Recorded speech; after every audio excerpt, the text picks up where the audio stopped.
Three guys who combined to play 15 seasons in the National Football League trenches. Well, two guys.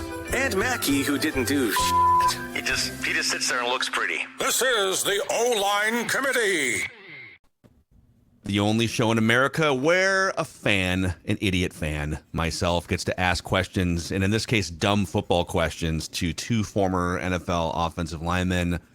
Jeremiah is insecure about his mustache today, Alex. I'm not sure if you knew that. It's a little thick. Little porn stash up there, dude. I got a little. My half Mexican's coming out. Dude, Which I am half Mexican, by the way, so I can say that. Wow, look at you. It would be weird if you weren't, I guess. Just I was going to say, clarify. that would be a little bit weird. Yeah, Just dude, to it's looking clarify. awfully Don't say rough it. today. I'm not. Don't say I'm it. just looking rough today, though. I know what you wanted to say. I'm allowed within 300 feet of a school. Leave me alone. I got to pick my kids up from daycare today. Dude. Don't do this to me. Leave me He alone. looks like a 16th century like French artist or something, is what I was going to go with. Look at him. Starving artist. I'm just a Very starving opposite artist. of what I was going with. But okay, I like that.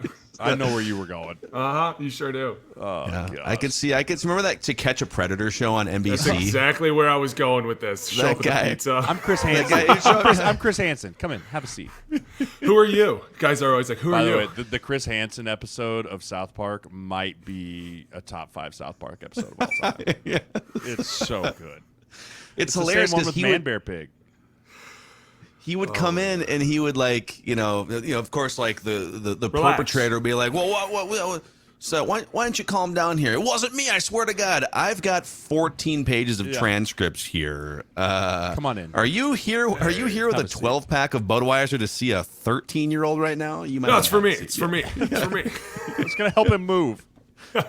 Dude, and true story, when we lost to USC my senior year at Ohio State, the plane got delayed for some reason, so we had to go stay in the hangar, and they brought out TVs, and we had to watch To Catch a Predator for like hours and hours and hours. And it was popcorn and that show, and it was one of the harshest things we ever do because we just lost, and it was like, God, this is terrible. Why I'll tell are you what, wearing a robe and holding a rack of ice cubes right now? There's some things that Sir. are just... Sir. That let's poor move guy. on. No. Not So poor guy. anyhow, No, not that. Chris Great Hansen. start. Could you imagine? Good start, Mackey. Great start to the pod. Yep. Jeremiah, Let's get you to remind us of all that. some dumb football questions here. Yeah, let's do this. So, all right, we each episode here, we've been doing this weekly. And by the way, if you're new to the O-Line Committee, thank you for discovering us. Please click subscribe and the like button on our YouTube channel. And also, you can find these dumb football questions episodes on Apple and Spotify and anywhere you find podcasts. So, if you could give us a 5-star rating and a positive review, can help us grow the lifestyle here. But you can submit your dumb football questions, and we will ask them to Alex and Jeremiah. So let's actually start with this one here. There's like 3 or 4 people that have asked some variation of, what is the conversation like as a player when you get cut from an NFL team? Oh. So we've seen some of this on Hard Knocks. Like Hard Knocks has kind of opened the door a little bit for this, right? But No. I'll start. I will not finish. I will I've- not I've- finish. come on, No, it's a safe you're space. for sure. You're for sure finishing. So I was truly only cut twice. I was really cut twice. One of them was my rookie year in San Diego, where I was cut but then put on practice squad. Right. So that conversation got a phone call from the GM, like, Jeremiah, hey, we have to release you because of rules. You didn't make our active roster, but we're going to sign you back when you clear waivers tomorrow to our practice squad. Right, so that was a huge win for me as an undrafted guy. The second time I really got cut was not really like an after training camp. It was after 2017 with the Vikings. They basically were just like, hey, we're not signing you. Right? We're not signing you again. We're going to let you test the market. We might bring you back, we might not, but like we're not actively pursuing to re-sign you. That one stung, and then I guess I got cut 3 times. In Carolina, after I got hurt, I got injury released. I was like, hey, you're hurt. We can't keep you on IR because we want to bring you back when you're healthy, but we have to just put you, so we just have to straight up injury release you and send you home. And that one stung the most because it was a soft tissue injury. It was a hamstring injury, which was only going to be like a 2-week injury. And I actually was starting for the Panthers at that point, and I was on track to be the starting So right they were tackle. looking for a reason to break up with you, basically. Well, I mean, we had so many wild injuries. Matt Khalil was on the team and had a knee scope, so he was going to miss some time. So he was on IR to return. The starting right tackle, Daryl Daryl Johnson, I believe. He was an all-pro right tackle for them, number 60. I can't think of his last name. Daryl Williams, I think maybe. I can't. Oh, yeah. Daryl Williams. Right, Daryl Williams. But, like, he had a knee dislocation during training camp. That wasn't enough to put him out for the year, so he was going to be on IR, intent to return. And then we had another guard who had a knee scope who was on IR. So, like, it was just, like, too many guys that they had on IR, intent to return. And so I just ended up getting released. And that one stung the most. I was super pissed and drove 18 hours straight home from Carolina all the way straight back to Lincoln, just fuming mad. That was the toughest one for me. Alex, what was the toughest one for you? I think I can remember this one. I'm not going to talk about I'll that tell time. the story. I know the story. I'll tell it if you don't. Listen. Do you want to control the narrative? This is your chance to shine right now. Do you want to control the narrative, or do you want me to? All right. I've been cut twice in my career. I've been cut twice in my career. First time I was a rookie, I just came in undrafted. They cut me. They said the same thing. We want you back, obviously. We need you to continue to grow. My situation was a little bit different. Obviously, Jeremiah kind of knows it. I was mostly on house arrest for the first year. Like, they were like, listen, if you can prove to us that you can be good for a year and stay out of trouble, you can continue to play football for us. And I was like, sweet, I will do anything. So I did exactly what they told me. I was literally at the facility at times at like 2 a.m. still working out, because I was like, whatever you tell me to do, I'm going to do. They're like, we want you here all night working out. So I'd go home at 2, come back at 6, continue working out. Like, whatever made them happy, I did. The second time I got cut was really kind of hurtful, and it sucked because I had a lot of friends that I loved, that I did a lot of crazy things for, and I would have continued to do. And I kind of got pinned against the head man. And Jay knows me. I'm not really going to take anybody's shit, ever. And that's just because I've worked my ass off to be in this league. But me and Zimmer didn't see eye to eye from day one. There's no question. We were oil and water. I'm super funny and energetic, and I want to have a good time. But Jeremiah will tell you I'm always down to grind. I'm always down to grind. There's never a no switch. Zim is not like that. He was very the opposite. So we kind of had riffed a lot during the year. At times when he brought guys down, I was like, please don't do that, because I have to bring them back up. And it's really hard for me to navigate with when you do it to more than one guy. We have to continue bringing up multiple people a week to make them happy and reassured that they belong to play in this league. When you tear them down constantly, and they do it publicly, you do it in front of the team, you do it privately in our room, like, it's just not appreciated. I was always told that I was an idiot and I should move on. And then finally at the end, my knee was really bad. And obviously everybody knows now I need a total knee replacement. At the time I needed a total knee replacement too. And I was like, we can make this work. Jay knows me. I'm never going to say no. I'm down to ball. And I was kind of playing hurt, and Zim knew. And so he came to me one day, and we got into it in his office. And he called me in, and I knew it was a bad day because I went in on cut day, and you never go in on cut day. And Mary called me and was like, Mary Redmond, I love her to death, but she made it seem like it was something else, because I was like, Mary, nobody comes in on cut day unless it's a bad day. And she was like, no, honey, I promise you, Mike just wants to talk to you about a quick thing. And I was like, oh boy. I called my agent, was like, this is it, buddy, here we go. You put your boxing gloves on, we're going in. I literally walked in, and I tried to go find my dude, Tony. Couldn't find him. So I went into the office, and we sat down, and he was like, hey, I'm going to bench you for Nick Easton. And I started laughing, and I was like, okay, go ahead. Because this was right after I had taken care of some things in my knee, and it felt a lot better. And so I had a week of practice where I was just murdering dudes. And I was like, all right, cool. Pull up the film. I want to see it. He was like, well, we don't need to pull up the film. I was like, listen, smartass, you want to be a smartass? I'm telling you to pull the fucking film up. I want to see it now. Show me what you think is wrong. He's like, we don't need to do this right now. I'm like, we're doing it. You want to call me in here? You want to call me out? I'm ready to fight back. And he was like, all right, well, you're not benched, but you're on a short leash. And you know how that set me off. And I was like, I'm not on anybody's goddamn leash. Don't ever talk to me like I'm a dog. And I started kind of going crazy. He went crazy, probably kicked the door in, walked out, was like, I'm done with this, left. Tony called me and was like, wish I could have protected you, which, I don't know. I love Tony to death, and I miss Tony a lot. And I really, really do. Me and Tony had some really dark, deep conversations because he knew I was in pain and I knew he was in pain. So we kind of leaned on each other. Tony Sperano, by the way, right? Yeah. For the audience, Tony Sperano. So I knew Tony was in a bad place, and I loved Tony to death, and I begged him to retire because I knew how much he loved his grandkids, and I saw him light up every time he was around them, and I almost fought. Who was the running back? Chuck Foreman. I almost fought Chuck Foreman for him, yeah. Like, me and Tony were boys. And so then I ended up going to Arizona, and, everything happened here, but that was just different. And it was hard to go through, and it was kind of like I'm not sure how to get myself out of this one. Like, I've never said no to you. I've always been here for you. You know how broken I am right now. Like, the back broke, knee broke, knocked out completely, trying to play through that. Like, everything, and like, to come at me like that, I just thought it was kind of disrespectful. Like, he could have easily have sat me down and been like, dude, listen, you're not fooling anybody. We know you're hurt.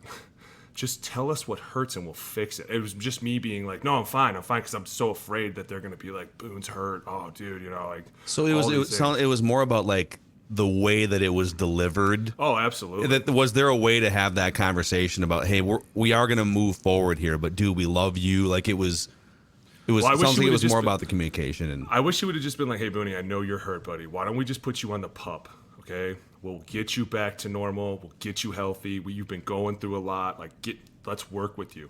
And the funny thing was, when I left, my agent had no idea what was going on. Spielman was trying to get a hold of me, and I didn't realize that he was. I was talking to my agent the whole time, and I guess after he was on his way to drive to my house, my agent called him, and because I was so infuriated that this had just happened, and I was like, I can't believe I'm so broken. And I did all this for this guy, and he literally just spit in my goddamn face. Like, my wife was like, I came home, and I remember I punched the front door, the 2 double doors, and they just, and I was like, it's game on someone's face. And my wife was like, I have to go get my hair done. I'm going to leave you here with the kids. And I remember it was funny because in the moment, I remember going from a 10, and Jeremiah knows me, the minute I'm around the kids, I go to a 0.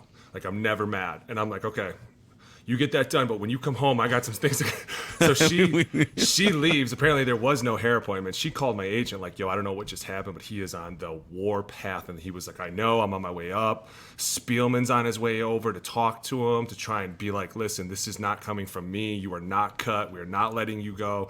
And he's like, I told him not to come. And my wife was like, why would you do that? Like, Spielman should come over and talk. Like, he's probably the only one that could calm Alex down right now if he was just like, yo, dude, this is not me. We are not cutting you. We're going to fix you.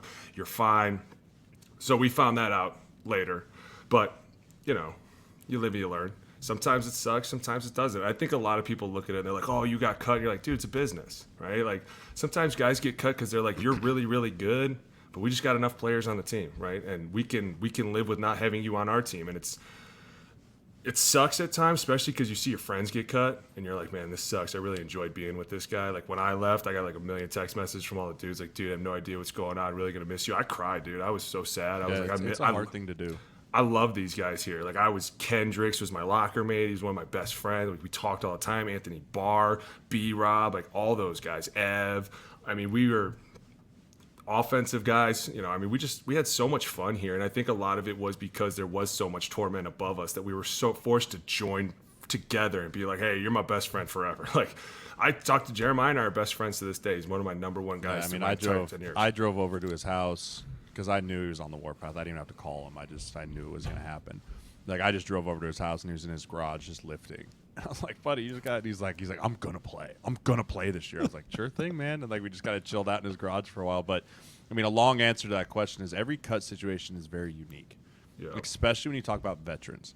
Like, the end of camp cuts with like undrafted guys, first year, second year players are pretty standard, which is like, hey, you're just, you did a great job for us. You weren't a top 8 receiver, or you weren't a top 10 of our offensive line. You weren't one of the best 5, right? Like, those conversations. But it's when you start really getting into the vet cuts, those are where it starts getting a little hairy, because now you're also talking about money, guaranteed money. Hey, we're going to try and trade you first, or like, there's a lot of disrespect that is felt when veterans are cut, especially that are on long-term deals. Like, those vet cuts get really hairy.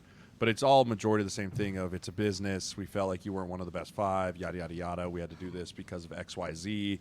Like, but really, at the end of the day, most of the time you get cut, it's because you didn't play well. Like, that's really, at the end of the day, it's about football, but there's always nuances to when guys get cut. I can tell you there is a funny story from being here. Remember Berger's story about the dude from Miami? Yeah. There was a vet, and I can't remember his name, but he had ordered a gun, right? And it just so happened to be delivered the day he got cut. right? So the guy from the gun shop calls him and is like, hey, your gun's in. He's like, all right, cool, I'll come pick it up later. Well, then they called him and were like, hey, come in, we need to see you. This is a veteran. And they go in, they're like, hey, we're going to release you today. And he's like, whoa, dude, like out of control. All right, I mean, I understand. So I guess like the next day he goes in the middle of the day to pick up the gun. And the guy's like, hey, why are you not at work? He's like, oh, I got cut. Guy's like, sure you want this? Are you sure we're good? He's like, oh, no. He's like, no, it has nothing to do with this. I'm on my way to like Carolina. Don't worry, I just need to get it and I'm out of here. The guy was like, all right, buddy. He was like, dude, my boy was like, worst time to go pick up a gun and tell him I got cut. Just a little cooling off period here, guy. Just real quick. I got cut yesterday. I lost my job And yesterday, Berger, man. I'm not doing so well. Yeah, Berger was like the nicest guy in the world. So coming from him, it was just the funniest story. But there's stories like that, and I think at the end of the day, we all get it. It's a business. You understand. I saw guys get cut in the shower, like literally. Like we was cut day on 2016 or 17. I can't remember whatever the year it was. We were in Minnesota. And I was talking to my buddy. I was like, dude, let's shower. Let's get the hell out of here. Like, let's not be here. Like, this is the worst day ever to be here. And, like, literally, so we're trying to shower and get out of there. And, like, this dude has soap in his hair. Like, and all of a sudden, this guy pops his head into the shower. Hey, Zach, coach needs to see you. And I was just like, damn it. I look over at Zach, and he's just staring into the water.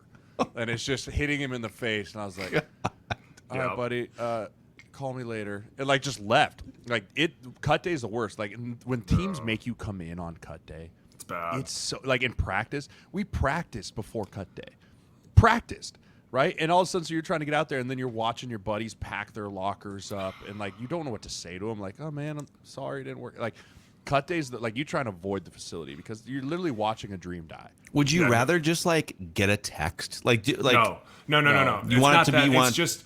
You know who the Grim Reaper is, and the minute you see him and he goes up to somebody, you just instantly feel for that person. Like, dude, I'm really sorry, man. Like, because you work just as hard as they have. Like, so you work, hard. The work is the same.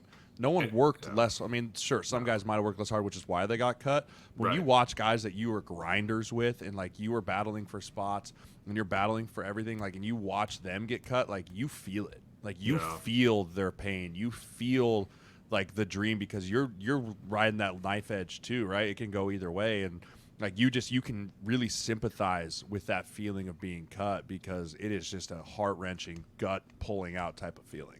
Can I just say too, like, I don't know. I mean, Alex, you've told that story behind the scenes. I don't know if I've ever heard you tell me behind the scenes that's like all the details and stuff, but I feel like I'm glad you told that story. Because it feels to me like an outsider looking in that has weighed on you kind of a lot the last 5 or 6 years. And so I don't know if it's therapeutic at all for you to just tell that story and kind of be – I feel like you've been dancing around that story on radio and podcasts for like 6 years. But like it's, enough time has passed. You're both out of the league now for at least the last couple of years. And it's your truth, dude. Like you should tell that story how you want to. And another reason that story there and like what Alex and I went through is part of the reason why we're in the space that we're in for our professions 100. now. It's part of the reason I got into being an agent to help mentor guys through shit like that. It's part of the reason Alex got into the training game and why we work so well together because those are things that coming into the league you don't think about. Like you can't, right? You don't think about cut day. You don't think about what it's like to be cut. And when you do get cut, like it is a lonely freaking place. It is. It is a lonely freaking place. And like if you don't have a team that you can fall back on of people that you trust and people that you know are there for you, and like my partner says it all the time, like you surround yourself with people that'll go out the back door with you when there's a fight. Right? Like and when that you get cut, you're going out the back door alone. And so it's why we got into this space. It's why we want to be with young players and help them through every step of this because it's a really, really lonely place. And to piggyback on that, that's also why I partnered with TCO. And that's why I do everything with them is because for years, hiding injuries was kind of our thing. Like everybody was like, shut up, you're fine. And now we're starting to see like, I would love to still be playing. I can't because I have no knees. But at the same time, if somebody would have been behind me like, hey, let's just get these looked at. Let's just get these checked out. You know what I'm saying? Or somebody in my corner like, hey, there's something really not right here. We need to get this looked at. Instead of everyone being like, you're fine. We're good. Like, eventually the mind takes over and is like, we're not good, dude. We are literally walking sideways up every staircase. Like, I tell the guys all the time that come through Jeremiah's career, like, I don't want you guys to have to walk like us. I don't want your fingers looking like us. I want you to get you fixed. That's why we chose TCO. Seriously. Yeah. So, I mean, there's a method to our madness, but a lot of it Always. is because of how cutthroat the business side is.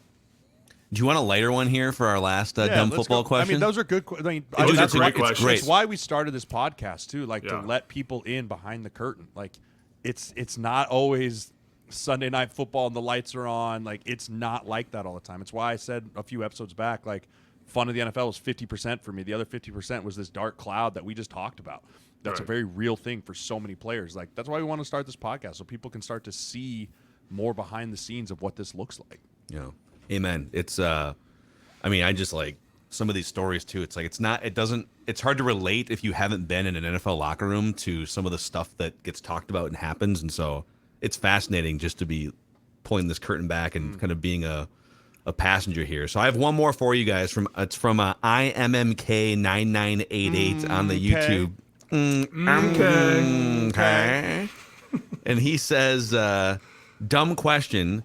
Can you discuss the behind the scenes? So I was a couple weeks ago, we did the offensive lineman, how do you lose a bunch of weight at the end of your career? We did that whole thing. So this one is, can you discuss the behind the scenes effort it takes for offensive linemen to fuel and maintain their bigger bodies when they're playing? I'm curious about meal planning, cooking at home, hiring personal chefs, nutritionists, how organizations feed players at the facility, etc. Like, how do you, in as healthy of a way as possible, remain 315 pounds or whatever? This is a deep question because I feel like it could start on a simple level and then you start talking about different facilities. Like, I'm curious to see what Buffalo's facility was like in the Panthers, like to how they ate. Yeah, I mean, every facility is different in the quality of food in which you eat. Like, there's certain facilities that take nutrition very seriously. Now, I will say this. Part of what was hard about having a team nutritionist is you never really could trust if that team nutritionist was going to be a mouthpiece to the GM or not. You know, so if you went to a team nutrition, you're like, hey, I'm having trouble keeping weight on, or I'm having trouble keeping weight off. Like, you never knew if that was going to then sneak back to the GM. That might not be used against you that year, but might be used against you in a contract year, right? Like, so that was part of, like, why a lot of people didn't trust the team nutritionist, you know, but overall, like, food-wise, like, I wish I would have had more nutrition knowledge and background to understand, like, how many protein I really needed to eat, like, what's the right amount of carbs, fats to maintain. But eventually you kind of get that really geared up towards training camp. But when it comes season time, it's just calorie intake. Like, you can't eat enough of anything, right? Like, I mean, Alex and I were both guys that, I mean, we would be stuffing our faces full of hamburgers or whatever we could on a Thursday night to just get to the weight that we needed to weigh in at, you know? And so, like, that stuff I wish I would have taken more seriously to be able to maintain, you know, but it's really just a lot of planning and preparation, because if you don't plan what you're supposed to eat, you're not going to have enough food. Like, that's just a really simple way. Now, there's a ton of different, like, I know Alex did keto for an entire couple of years, right? Like, people try different things, and I think everyone's unique in the way that they have to maintain their body, you know. But the biggest thing is just, as soon as you start the downhill spiral of a bigger guy, of losing weight at a rapid rate during season, you're never going to catch back up, just because of the amount of calories you're outputting every single day. Yeah, So wait, so you did keto as an NFL player for a couple weeks? Jay, why would you say that? You know why? You got to explain it. You tried it. Yeah, so we did keto one whole year, and it was really, really hard. And we kind of did keto along with a fasting program in the off season. So it was like, you would wake up and fast till noon, and then you would eat till like 6 or 4, and then you would shut it down for the rest of the day. And so it was like as many calories as you could. And I think a lot of the things that we were trying was to get, because we all knew we were kind of broken. And so it was like, what's the simplest way to help keeping our body the healthiest? And everybody always leans on to stay away from carbs, right? Like, carbs causes inflammation. So it's like, well, not all carbs do. So it's like, in our gym, we were like, no, let's get rid of all carbs and see what happens. And yeah, we all ended up getting stronger. Was it harder to keep it on? Absolutely, dude. Like, Jay knows how much I sweat. I sweat a lot. So the minute I'm like pounding down steaks. But we did a lot of different things. And I think the one thing that was the best for us was, honestly, as long as you eat breakfast, lunch, and dinner, and there are times where you're like, dude, I'm tired, I don't want to eat. And guys are like, dude, just eat. That walkthrough is going to be serious today. eat. Like, you have to just pound as much food as you can because you're constantly in training camp. You're working out in the morning. You're going through walkthroughs in the afternoon. You're getting a quick lunch and you're going right out to practice. And then you're trying to finish up a lift. Like, there's just constant sweating. Like, you're always taking in food. And to be fair, in Frisco, it was super easy because the food there was phenomenal. Like, when I got there, we ate out of a tent, and this company would come cater it, and it was okay. You know, and the Raiders, we heard at the time, were eating out of a food truck, so we kind of always laughed at them, like, God, what a bunch of idiots. They got to go up to a food truck and order? Losers. Like, here we were going outside in a tent, freezing our ass off at 6:30 in the morning, because it's cold in Cali in the morning. And you're like, can I get a 3-egg omelet? But then when Harbaugh got there, he was like, this is garbage. We're getting a real cafeteria. So you end up putting in like a gourmet cafeteria. So you'd go in and get like bison burgers. Every night they do like 3-pound tomahawk steaks any way you wanted them. Like you could just, so it was easy out there. Like you would oh, you know what the greatest too was? They would have the ooses come in and they would do the hog in the ground on the Fridays. So then they would pull it up and they'd bring it out to us to eat. And like Guy Fieri would come and he'd cook for us. Dude, it was so easy to keep weight on there. But then you come to a place like Minnesota at times where it was hard to keep weight on here. Like it was, don't get me wrong, chicken wing day was the best. Especially when, remember we figured out it was called apricot? Remember we fought Fusco forever? We're like, dude, it's apricot. It's apricot, bro. It's apricot. No, it's an apricot. But, you know, and I think too, people think that you eat like super healthy, and you do, like for most of the time. But in camp, I feel like there's a lot of the rules that go out the window. Like we ate a lot of insomnia cookie. It's just calorie intake. You have to crush it, especially because they're moving you, working. Harbaugh would split the team, so you'd have 150 plays each a day, and you were just, you got to go and eat. Yeah, you try. I always tell guys, like, and this is a thing that guys make mistakes as young players too, is they come into August at peak nutrition, like at the beginning of August, like they're at peak, right? They've reached their 100. It's impossible to maintain that level of nutrition, that level of intake all the way through till January. Like you have to come into August at about 80% and build through August with your nutrition, with your weight and everything, so that you're hitting 100% at week 1. Because you see guys happen all the time. At the end of the year, you get so fatigued, right? It's a war of attrition. The NFL is a giant war of attrition. And so it's all about building up until September. Like, yes, you have to be ready to go in training camp, but you have to be building still through training camp of your conditioning level, your nutrition level, your strength level, to make sure that you're firing all cylinders in September. If you're firing all cylinders August 1, come December, it's just impossible. Your body can't keep going. Your body can't. And that's where you have to start eating unhealthy or pounding protein shakes or chugging water before a workout, or like your lifts start to suffer, which then your strength starts to suffer, which then like it just spirals out of control for guys. You know, so that's something that guys have to learn too as young players, is how to start ramping up so that you're not blowing it all out too early. And that's a hard thing too to do, because when you're in camp, you're beating your body up so much that the last thing you want to do is what?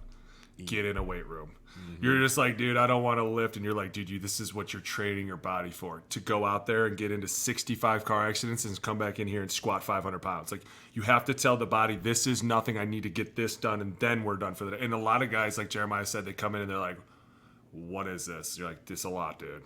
You got to be eating around the clock. Like, how many times would we just throw bars in our bags and go sit in a room and just scarf down bars all day? And you know what's the worst?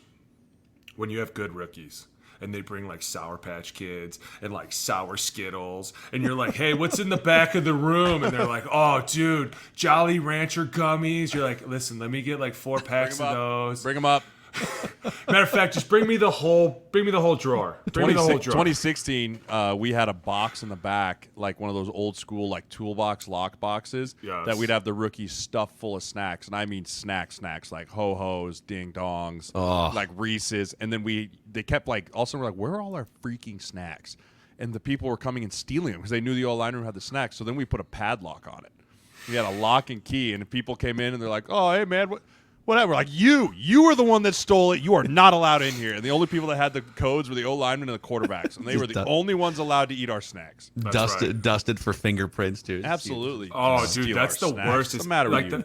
And the coaches come in like they have a question. They're like, oh, snacks. You're like, dude, get out. You didn't have a question. Oh, bro, your rookies are the best. Old Macadac's problem has been sometimes he's eaten like this in his life, but without the working out. That's where you get into problems. Did you get, by the way, real quick, we got to go here, but it reminded me of like the Michael Phelps, the Olympic swimmer, where there was like 10,000 calories a day. Yeah. yes, That was it. he had to eat 10,000 calories a day because of he was doing like 3 a day swimming workouts, total body. I mean, during camp, I think I probably tried to consume between 6 and 8. Like during training camp, like you try between 6 and 8,000 calories, just because your output would be. I mean, you're up early, you're not sleeping, so you're not burning. Like you're just burning calories nonstop all day long for 6 to 8 weeks. And you're stressed, so you're really burning the shit out of those calories. And that's what the hardest part is. Like you're stressed out, you're beat up, you're sore, and then everyone's like, "Dude, let's go eat." You're like, "I don't want to move." Yeah. Come on, stupid. We got to go eat, or you're gonna die later today. Okay, like let's get going. I don't want to move, dude. Yeah. Dude, it's really hard at times. And like Jeremiah said, to eat 8,000 calories in a day alone is hard, and then when you throw on top of it, you're sore and you're tired, and you'd rather just take a nap. And I mean, a lot of people, I feel like a lot of people resort to too is like those shakes. Everyone leans on a shake eventually. Like, dude, just put everything in it. As many calories Just drink as your you can cows. find. Yeah, throw peanut butter in there. I don't throw care. Put 3 chocolate scoops in of it. protein. Like, just put banana. Like, I don't care what it A tastes like. squirrel, just Like, whatever. I don't you care can what fit. it tastes like. Throw some spinach in there so it's got some greens in there, and then just call it Just a a day. little bit. Just a little bit. A little bit of spinach, maybe some kale. Other than that, like just calories, please. Get those little flakes in there on the side. You're like, I will say, I watched Dwight Freeney my rookie year. He was in year 14. He made bison for breakfast, lunch, and dinner every single day, and he had his own little thing that he cooked it in. Like that was the most like nutrition strict guy I ever met. Like he ate the When he had like a foreman grill in the locker room I don't or know something. what it was. It was this thing that he put a glass jar on, like a glass lid on it, and then it like circulated. Like it looked like a microwave, but it wasn't. And it just like convection oven cooked it. I almost think it was like an air fryer before an air fryer existed. Yeah. Like because he was Dwight Freeney, he probably just like had a secret code with someone that was like, "Hey, here's this new thing we're doing." It was like a black market of like early and air fryers. I'd or never something. seen anything before in my life. It was 2014, and yeah, every single day, breakfast, lunch, and dinner, he would have. Then the only time I saw him cheat on it was after wins. He always had his bottle of Kettle One in the back. Always had his bottle of Kettle One. Yeah, the lean way to get a buzz, I guess. Little shot of Kettle One, little kettle. bison meat and Kettle One. Get you strong. Spin games on Spin control. moves galore, baby. Hey, we're You're a starting to young put player together. here. Once you turn 21, just bison and kettle.